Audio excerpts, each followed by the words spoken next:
यह संवाद उस समय का है जब माता सीता अशोक वाटिका में चंपक और अशोक के पेड़ों की छांव में आंखें बंद किए धरती पर विराजमान थी। अचानक अशोक वाटिका का द्वार धीमे से खुला। लंका की महारानी और रावण की पत्नी मंदोदरी वाटिका में प्रवेश करती है। उनके चेहरे पर चिंता की रेखाएं और आंखों में भय था। मंदोदरी ने सीता की ओर देखा और कहा, मैं रावण की पत्नी मंदोदरी हूँ। माता सीता ने उनकी ओर देखा पर वो कुछ नहीं बोली। मंदोदरी ने गहरी सांस लेकर आगे कहा, सीता आप सुन भी रही हैं युद्ध की आवाजें? आज का सूरज ढलने से पहले सब कुछ बदल जाएगा। शायद ये हमारी आखिरी भेंट हो। माता सीता ने कहा, मंदोदरी जो कहना चाहती हो कह दो। कल का सूरज किसके लिए उगेगा ये कोई नहीं जानता। तभी युद्ध भूमि में एक ऐसी गर्जना हुई कि पूरी अशोक वाटिका कांप उठी। शायद प्रभु श्री राम और रावण अब आमने सामने आ चुके थे। मंदोदरी ने कांपती आवाज में कहा, सीता मैं रावण की पत्नी हूँ। मैंने उसके साथ सुख दुख के कितने ही पल बिताए हैं, पर आज मैं तुम्हें एक सच बताना चाहती हूँ कि रावण ने जो किया वो गलत था।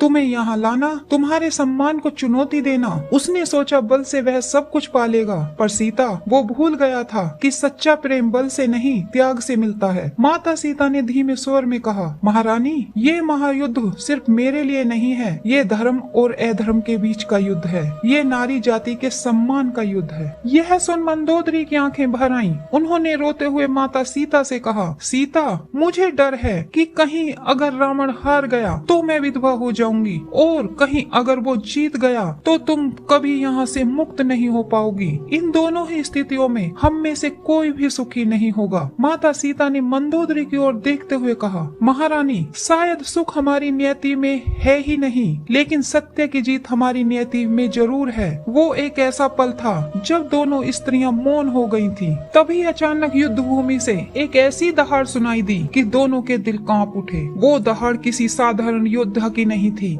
वो दहाड़ रावण की थी। दहाड़ के तुरंत बाद प्रभु श्री राम की गर्जना गूंजी। श्री राम की गर्जना सुन मंदोदरी ने सीता से कहा, युद्ध शुरू हो चुका है, अब जो होना है कुछ ही क्षणों में होगा। माता सीता ने आसमान की ओर देखा जैसे किसी अदृश्य शक्ति से बात कर रही हो। सीता ने कहा, हाँ मंदोदरी अब अंत शुरू हो चुका है। रणभूमि से आती आवाजें अब और तेज हो चुकी थी। शंख नगाड़े बाणों की टंकार और युद्ध की गर्जना सब एक साथ मिलकर ऐसा लग रहा था मानो पूरी लंका कांप रही हो। मंदोदरी ने माता सीता का हाथ थामते हुए कहा, मैंने रावण को कई बार समझाया, कई बार कहा कि तुम्हें वापस लौटा दे, पर वो नहीं माना। तुम नहीं जानती सीता, युद्ध शुरू होने से पहले मैंने एक वचन लिया था कि अगर इस युद्ध में रावण हार गया तो मैं भी उसके साथ अग्नि में प्रवेश करूंगी।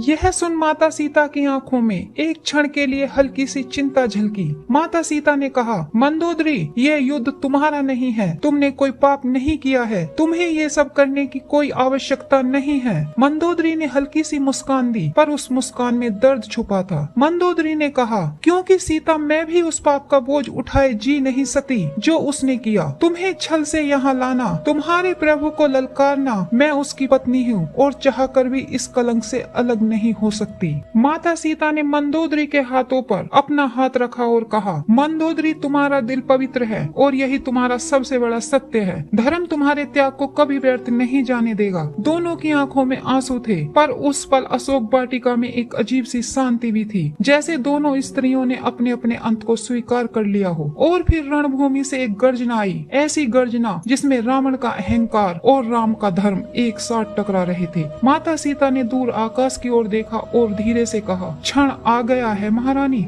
मंदोदरी ने गहरी सांस ली और कहा, सीता काश रावण समझ पाता कि तुम्हारे प्रभु से उसकी टक्कर केवल शक्ति की नहीं बल्कि धर्म की है, लेकिन उसके अहंकार ने उसे अंधा कर दिया है। तभी युद्ध भूमि से मेघनाद के गर्जने की आवाज आई। मंदोदरी ने धीरे से कहा, मेघनाद भी लड़ रहा है, जानती हो सीता वो मेरा बेटा है और मुझे पता है आज वह शायद लौट कर न आए। माता सीता ने कोमल स्वर में कहा, महारानी एक माँ का हृदय कभी युद्ध का मैदान नहीं होता, तुम्हारे भीतर जो प्रेम है वह तुम्हारी सच्ची जीत है। अचानक रणभूमि से किसी विशाल रथ के टूटने की गूंज आई, जैसे आसमान से बिजली गिरी हो। माता सीता का हृदय धड़क उठा, पर उनका चेहरा वैसे ही शांत रहा। मंदोदरी की आंखों में आंसू भर आए और उन्होंने सीता से कहा, सीता अगर वह मारा गया है तो मेरा जीवन भी आज यहाँ समाप्त होगा, लेकिन एक वचन चाहती हूँ तुमसे। माता सीता ने उनकी ओर देखा, कहो मंदोदरी, अगर तुम्हारे राम जीत जाएं तो उन्हें कहना, रावण केवल एक दुष्ट नहीं था, वो एक राजा भी था जिसने अपनी प्रजा से सदैव प्रेम किया। बस वो अपने अहंकार में अंधा हो गया। माता सीता ने उनका हाथ थामा और कहा, मैं वचन देती हूँ तुम्हारी यह बात प्रभु श्री राम तक पहुँचेगी। तभी रणभूमि से एक संग की लंबी विजयी आवाज ने युद्ध के शोर को चीर दिया। अशोक वाटिका में हवा थमसी गई। माता सीता ने आकाश की ओर देखा। उनकी आंखों में आंसू और होठों पर बस एक शब्द, राम। मंदोदरी ने अपनी आंखें बंद कर लीं। चेहरे पर एक शांत मुस्कान और एक गहरी सांस के साथ वो अपने अंत की ओर बढ़ गई। तो दोस्तों, ये थी आज की वीडियो पसंद आई हो तो वीडियो को लाइक करके वीडियो को शेयर करें। अगर चैनल पर नए आए हो तो चैनल को सब्सक्राइब करना न भूलें। जय श्री राम।